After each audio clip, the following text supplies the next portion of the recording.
ಭಾಳ ಇಲ್ಲಿ ಈ ಭಾಗದಲ್ಲಿ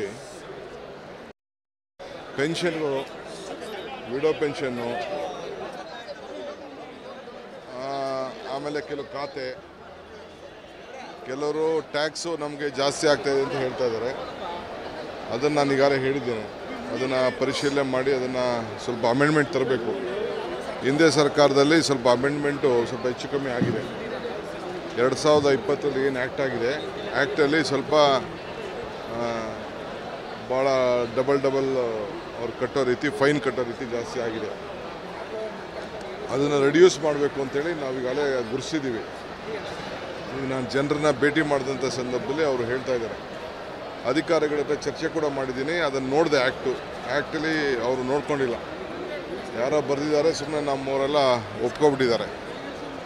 ಜನರಿಗೆ ಸ್ವಲ್ಪ ಒಂದು ಕಾಲಾವಕಾಶನ ಕೊಡಬೇಕು, ಅವರಿಗೆ ಒಂದು ಪರಿಹಾರ ಕೂಡ ಕೊಡಬೇಕು. ಹೌದು, ಅದೇ ಗಮನಹರಿಸಿ ಮಾಡಿದ್ದಾರೆ. ಅದನ್ನು ಸೆಟಲ್ ಮಾಡ್ತೀನಿ. ಎರಡನೇದು, ಅನೇಕ ಕಂಪ್ಲೇಂಟ್ಸ್ ಬರ್ತಾ ಇದೆ. ಭಾಳ ಜನ ಬಡವರಿಗೆ, ಮನೆ ದುಡ್ಡು ಕಟ್ಟೋರಿಗೆ ಎಲ್ಲ ದುಡ್ಡು ಮನೆ ಸಿಕ್ಕಿಲ್ಲ. ಅವರು ಕೆಲವೆಲ್ಲ ಪರ್ಸನಲ್ ಪ್ರಾಬ್ಲಮ್ಸ್ ಎಲ್ಲ ಹೇಳ್ತಾ ಇದ್ದಾರೆ. ಸೊ ಎಲ್ಲ ಅಟೆಂಡ್ ಮಾಡ್ತಾಯಿದ್ದೀನಿ. 5,000 ಮೇಲೆ ಆಗಿದೆ. ಆಗಲೇ 4,700 ಚಿಲ್ಲರೆ ಇತ್ತು. 5,500, 5,000 ಆಗಿದೆ. ಎಷ್ಟೊತ್ತಾಗಲಿ, 10 ಆಗಲಿ, 11 ಆಗಲಿ, ಎಲ್ಲರನ್ನೂ ಭೇಟಿ ಮಾಡಿಬಿಟ್ಟೆ ಹೋಗ್ತೀನಿ. ಅದು ಖಂಡಿತ 110 ಅಭಿವೃದ್ಧಿಗೆ ಸಂಪರ್ಕ ಮತ್ತು ಫಸ್ಟು ಕುಡಿಯೋ ನೀರು, ಇವೆರಡಕ್ಕೆ ನಾನು ಆದ್ಯತೆಯನ್ನು ಕೊಡ್ತೀನಿ.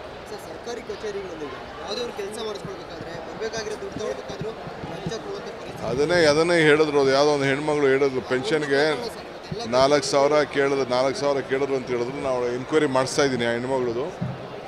ಈಗ ಸಾಯಂಕಾಲದೊಳಗಡೆ ಅವ್ನು ಯಾರು ಕರೆದು ಏಜೆಂಟ್ ಹತ್ರ ಕಳಿಸಿದ್ದಂತ ಅವ್ನು ಯಾರೋ ಹೆಸರು ಹೇಳಿದ್ದಾರೆ ಅಮ್ಮ.